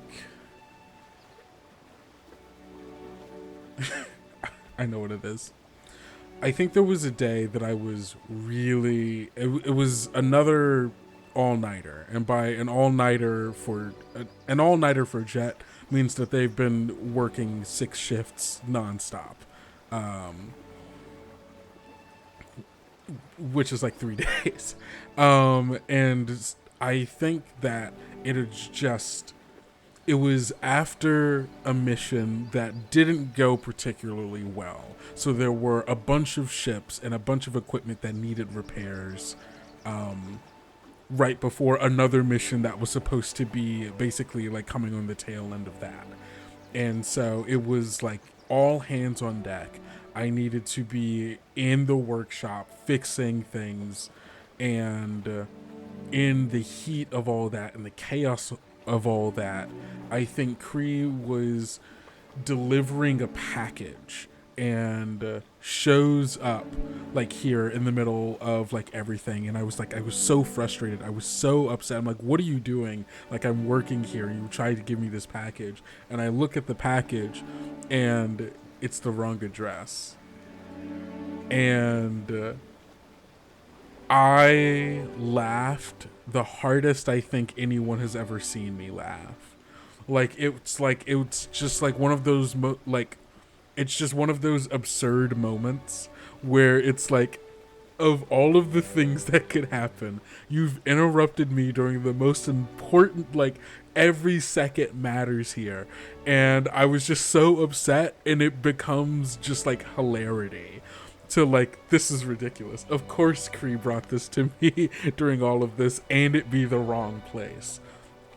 And I just like I laughed so hard that like I had to sit on the ground because I just like couldn't stand, body just convulsing, and I just like tossed the package on the ground in front of you. And I remember that as like, just even through all the stress, all the frustration, and all of the like the me being so hard on myself to try to meet my own expectations, or the expectations of a father who wasn't alive to actually put any on me, And even in all of that, like, to find the ridiculousness and like the just like, we're all just trying our best. And maybe I need to take a second and breathe and just be in the moment rather than in my own head about all of these things that I'm the only person who cares about them. And I think like this manifests in this moment as just like a deep like breath and like the loosening of shoulders and just being like, if I catch a fish, I catch a fish. If I don't, whatever. It'll be fine. That's the spirit. No pressure either way. Taking it easy. Yeah. It's a beautiful day. Good day to fish. And then hearing Jett say that, especially after we just had that moment of like, tired of being nice, kind of vibe. I think Khrie sees like your shoulders finally untense and you just kind of slump a little bit. And you say it's a beautiful day to fish. And they look out over the horizon and the water is sparkling and they look at everybody, all their friends here. And they wholeheartedly agree. And with that, I will swap your 7 for my Queen of Spades. 2 for 1 special. Exactly. Both of us get some fish.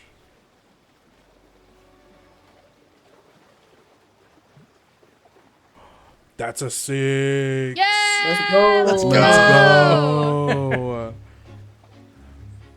I think it's a swordfish. I think it's like all of a sudden like the line just gets caught and it gets dragged and like just I'm having to tug against it and it's like I think it's against my bad arm and I'm like struggling there for a moment and then I turn to look to you, Khrie, who's like right there and I'm like a little help here. You allow Khrie to help you? Because fuck yes. Yeah, Khrie absolutely. puts 2 hands around the rod and just pulls as Jett is kind of reeling it in. Yeah. And then just like old man in the sea style, like flying out of the water. This swordfish comes and I think it like sticks nose first into the coast here. I love that. That is the sickest thing I've ever seen. That's incredible. But yeah, that puts us at 14, which is still not enough. We're working on it. It's not over yet.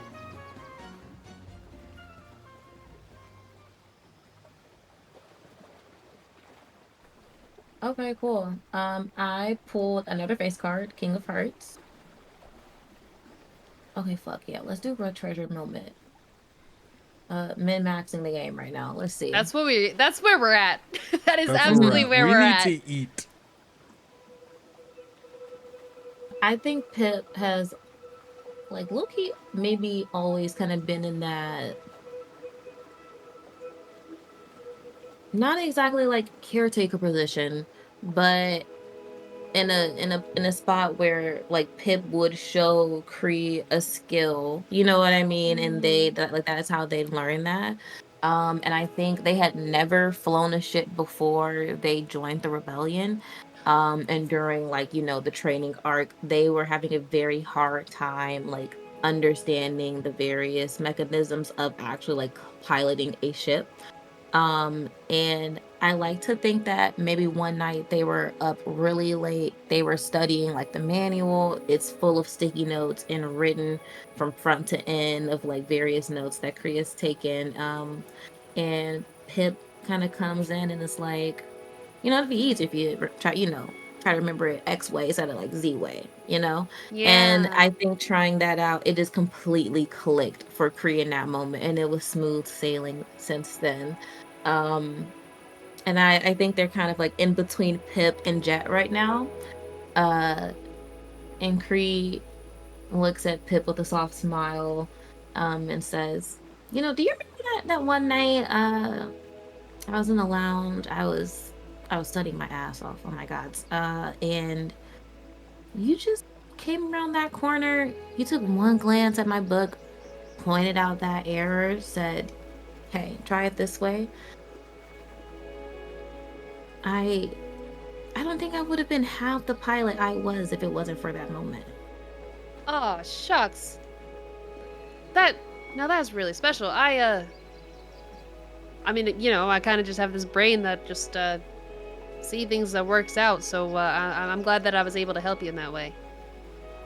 Yeah, it genuinely helped me a great deal. I mean, I still use that exact same method to remember things now. You know, my memory's always been really shitty. It's always been really spotty. But that tip you gave me, it just, I applied it to, you know, remembering landmarks and knowing where to go. And I use it all the time, even now, still. That's thanks for that. incredible. That's incredible. Yeah, you know, it's all a matter of perspective sometimes, and having a good teammate to show you the right perspective can really do wonders. So I'm glad I was able to do that for you. Thanks, Pip. Thank Kind you. of like gently shoulder nudges Pip. I think Khrie is leaving this fishing feeling a lot more sure of themselves, honestly.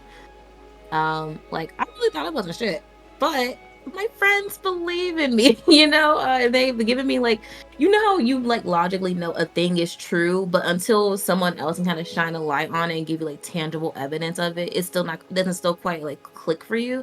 I think that has what occurred for Khrie.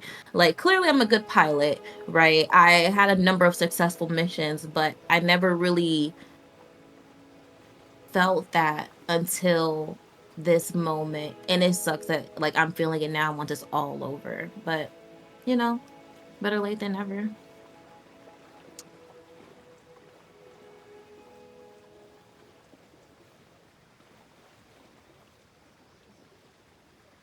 I rolled a 5. Hey. We'll take a 5. Hey. We'll take a 5. Take a 5. Big fish. I think Khrie has a better handle on fishing now.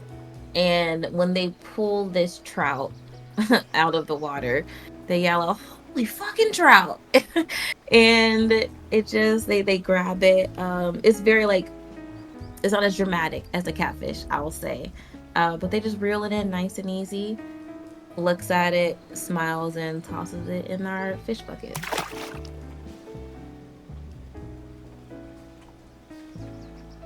That's why you have the bucket. That's why you have the bucket. And that's why you have the bucket. Folks.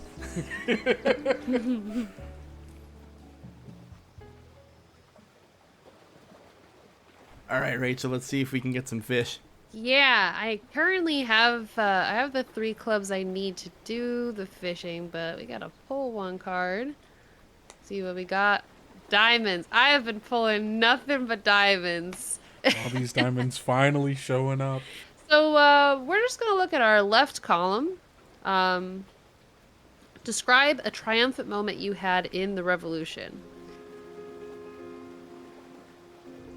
I think the most triumphant moment that I had came in the late stages of the revolution. I think the needle was rocking back and forth the entire time, and it really was anybody's game, even up until the end when it finally came down not in our favor.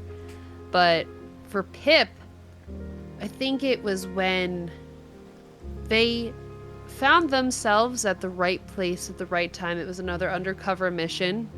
They had kind of wormed their way up to being in the talks with us, to being in the talks with some of the more top tier levels of the Empire. And we were really looking for some information about what their next move was. I wanted to get something that would give Khrie the right information about where to be. I wanted to get information that would give Jett the right knowledge on how to prep our weapons and our planes.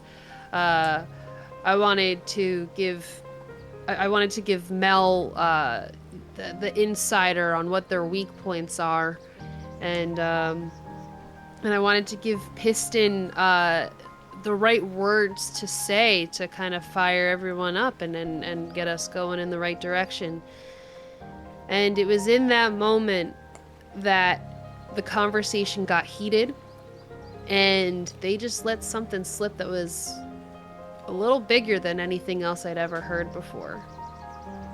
And I don't think it was too long after Khrie saved me from basically from my cloaca again, wiped off the map, so to speak. And I was able to return home, and I was able to give us a big win with that little bit of information. And even though in the end it didn't quite work out, it was still my proudest moment, that because of everyone else around me getting me into that right place, I was able to give back to everyone else on the team and get us that win. Well, that was my most triumphant moment. Piston holds up a worm from his bucket and says, "Here, here." Here, here. Cheers. You can fish. And we fish, baby. Here we go.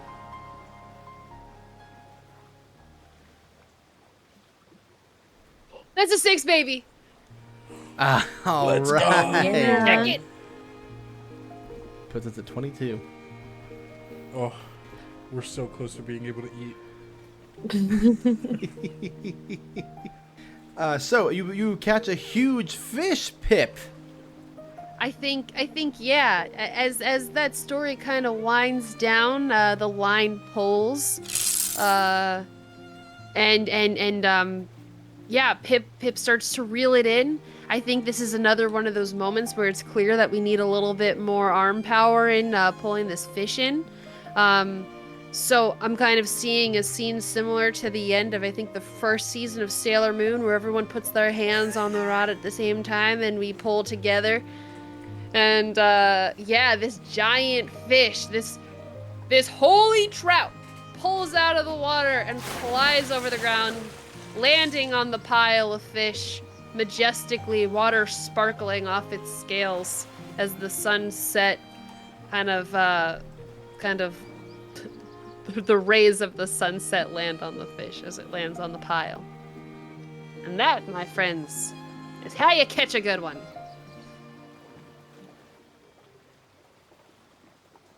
All right, gang. Prayers up. Ooh. I believe in you. Got this. Jack of spades. Not a lot I can do to fish here today. There's only one other heart on the board. I only have one. I need 3. So while everyone's celebrating the huge catch that Pip got, Piston is just looking up and watching the sun go down, looks at his rod, kind of pulls it out, checks, nothing in it, hasn't felt a tug in a while, kind of solemnly nods his head and just sets his rod down on the ground. And I'm also going to stay in the left-hand column, and I will also be describing a triumphant moment we had during the rebellion. And he kind of stands up, he's standing by the meager pile of fish, and he says,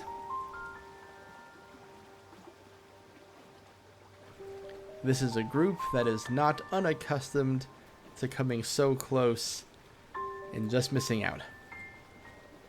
Pretty good beginning, pretty good middle, and I hate to be the one to tell you, but the end is we're going to have to really ration these fish here tonight after a day of work." And it reminds me of the other ending of this rebellion, which I know doesn't feel triumphant or successful. I know that ultimately the rebellion was squashed. And we lost a lot of our friends, our families. But we didn't lose each other. After everything that we went through in the skies, the beaches, the mountains, the front door of the Emperor, we are still here. We are still fishing.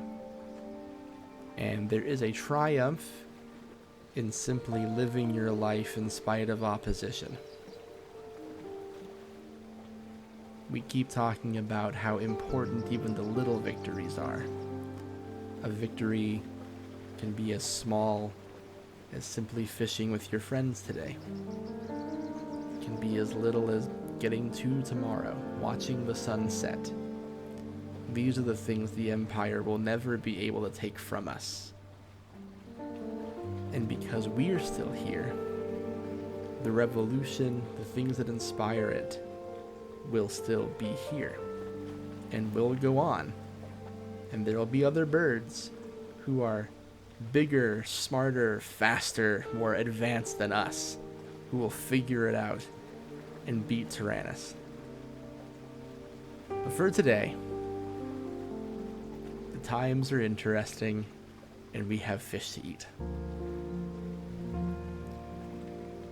And I can't fish. It'll bring us right to the dinner portion of the evening.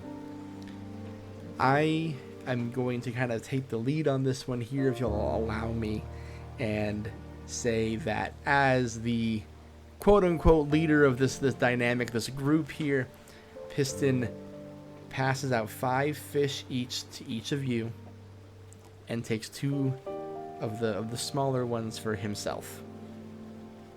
Not complaining, not saying a word about it, just going about it as if it were routine. In this scene, we are able to enjoy a meal together, and we will go from there.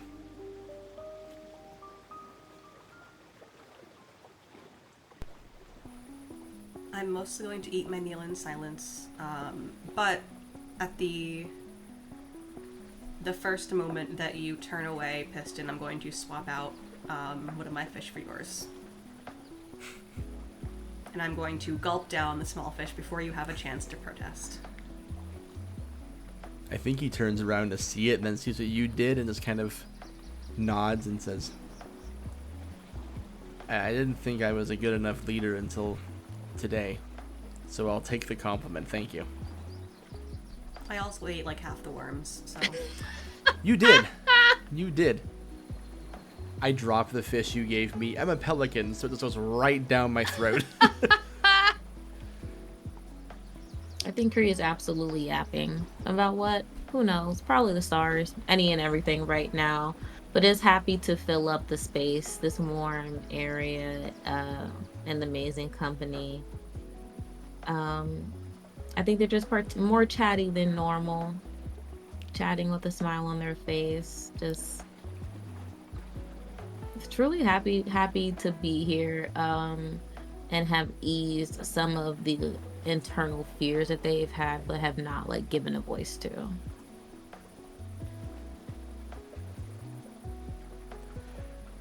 I think Jett is, again, silent as they always are.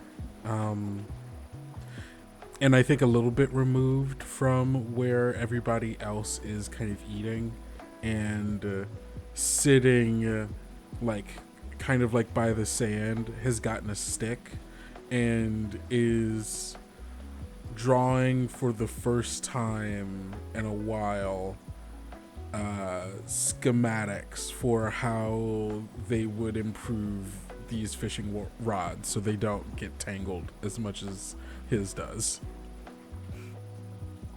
Yeah, I think the entire time that you've known Pip, Pip has always kind of put on this face of knowing and confidence, and has never really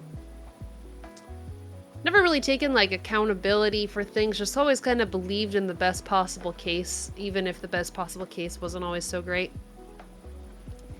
And I think this time that we spent together is the first time we've spent together like this for a while. And something kind of dawns on them as we're eating, and meanders over to Jett and says, "Hey, this trip down memory lane has got me thinking, and I just got to take some accountability for something. I was way too confident with that stealth plane, and I know how much it meant to you to work on it and to get it done. And at the time, I was really embarrassed, and I don't really do good with embarrassment, and I didn't really account for your feelings, and I'm sorry. And you don't have to forgive me. I just want you to know that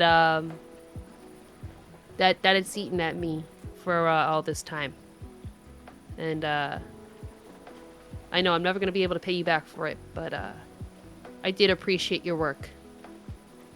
And when I said that you could build another one, it was because I knew you were that good.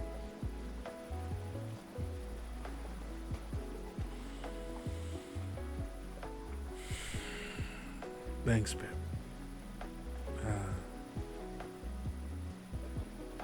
I appreciate it. I do hope you understand that parts don't grow on trees. So while I could physically rebuild parts of it, there were some parts that were irreplaceable, and a lot had to happen for us to get them in the first place, but that's neither here nor there. Oh. Yeah. Oh, that makes sense. I wasn't part of the resourcing, so I never really understood that. Oh, man. That's usually the thing. Yeah, there was. Oh no. It's a bad time to tell you, but there are people who did die to get some of the parts. Oh God, I'm a jackass. Oh no. It's hey. Water under Jett, the bridge. did you tell Pip about the people who die for parts? Look, we kept that from him for years. I mean, I think that those people's memories should probably be a little bit more respected than Pip's comfortability, like in this particular moment. Yeah. I mean, you're right, but God. Look. Better sorry. now than never. I figured, We're letting it all hang out. Yeah, and look, Proud of you, and Jett. puts a hand on your shoulder. Look, you wouldn't be the first pilot who didn't give the ship you were flying the proper respect or the resources that went into it the proper respect. And one of the few that apologized. Oh God, oh my God, I'm a jackass. But you know what? I'm a jackass, and you're one hell of a mechanic. And yeah. And you are a good pilot when you aren't crashing shit. So. Yeah, I was better on the ground. You could say it. Is that right? You were better on the ground. I was much better on the ground. I was much. Yeah. You know what? Enjoy your meal, and I'm gonna go eat my fish over here. Just yeah, and then wanders off.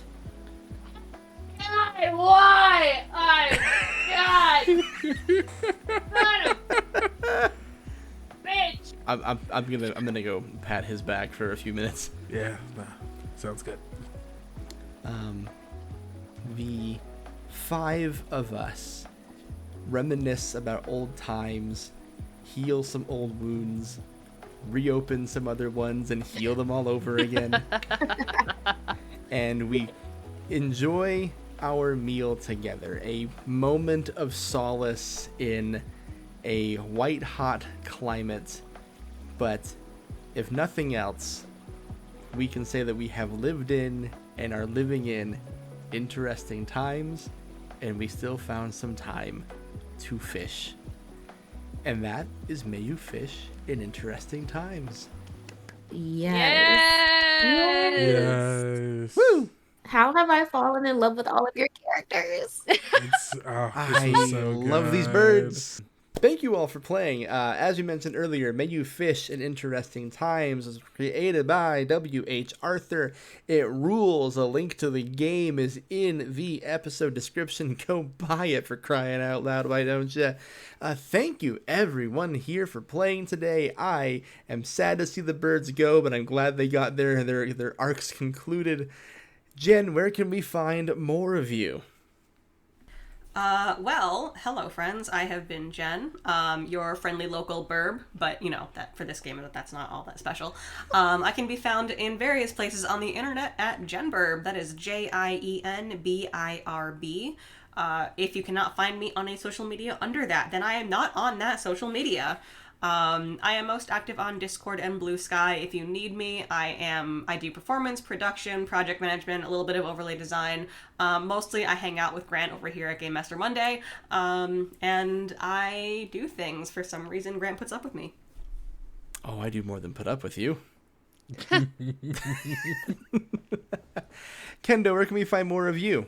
Hey, I've been Kendrick or Kendo, whichever you prefer, and you can find me anywhere on the internet that matters at Kendo Makes Films. And you can also find my actual play podcast, where we tell stories at the intersection of queerness and horror using indie TTRPGs, and that's Tales Get Told. And guess what? You can find us anywhere on the internet that matters at Tales Get Told. If you're looking for us and you can't find us there, I'm sorry, you're somewhere that doesn't matter that much, and I'm, maybe go somewhere better, I guess.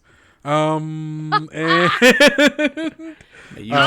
media in interesting times. Look, I'm just saying, if there's a reason you can't find us on Twitter anymore. If you're looking there, go somewhere else. Big Tales Yet Told fan, have been for years. Super stoked to have you on the show today, my friend. Thank you so much for having me. Similarly, been watching yearningly from across the internet. So yeah, Look at us holding hands across the table. Thank you so much for holding hands across the internet with me, Grant. Bluu, where can we find more of you? Y'all can find me in the internet streets as King V_ and as King with a Y. And anywhere Batty Bards is. We're an actual play podcast of an all Black queer trans group. And we're pretty fucking funny, if I do say so myself. So yeah. Seconded. I love Batty Bards so damn much. Thirded. Thank you. Literally started listening this year. I was like, I have to get these people on my show. I love that. I have a mighty need to play with them. Rachel, where can we find more of you? Hi, everyone. I've been Rachel Kordell, or Pip. You can find me all over the internet at Rachel Kordell. For the audio listeners, it's Kordell on that last name. But yeah, I'm all over the place. Threads and Instagram mostly, but I'm trying to get over more to Blue Sky. It's just, so many social medias these days. It's crazy. But if you want to find me and other actual play stuff, you can specifically find me over on RP Jesters. That is my actual play that I produce. We're doing a bunch of stuff. I'm just going to shout out the last two shows we did. We did Hench, which was a show using the system called Icons, where we're all henchmen doing crazy things, investigating our own villain's lair. That's crazy. And the newest series that we have coming out right now is Blood on the Reeds, which is a spooky little Old Gods of Appalachia game. Trigger warning, hun, that is crazy over there, but it's spooky fun, good times, and we would love to have you listen if you'd come listen to us. But yeah, you can find us anywhere at RP Jesters, and all that good stuff. But yeah, that's all from me right now. Thanks for having me. This group, this store, so good. So good. I'm obsessed. Good food, good soup. Only the best for Game Master Monday, baby. That's right, baby. Yeah. I've said it before, I'll say it again. I'm a big RP Jesters fan. Have been circling this group like one of the moons of Mars for a while, so it's a treat to have Rachel on the show. Happy to be here. And And that's it for this week. We'll be back in 2 weeks with another one shot. Our Pride Month is coming up. Not that we are ever not doing gay shit, but we're going to be doing turbo gay shit in June. So stick around. We're going to be announcing some cool one shots and a mini series for you here soon. But for the rest of you, we'll see you in 2 weeks. Bye-bye. Bye. Peace. Bye.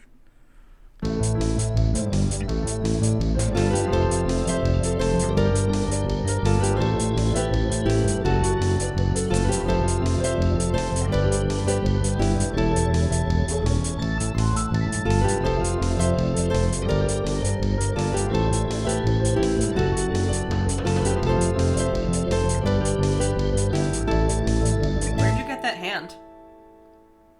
We have them?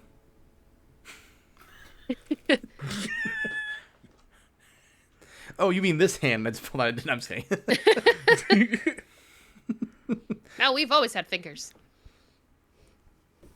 It was established in the beginning. It was established back in the evolution times. You know, when we became birds with hands. Yes, but you forgot. I am bird brain. Oh my gosh. Gets me every time. To the end credits with you. Let's do With it. that, let me roll. Hold on, I had a D6 around here. There it is. Big money, big fish, big fish. Come on. As Grant would say, Daddy needs a big fish. Daddy needs a big fish. Daddy needs a big bucket. Say something else, though. Is this my legacy now?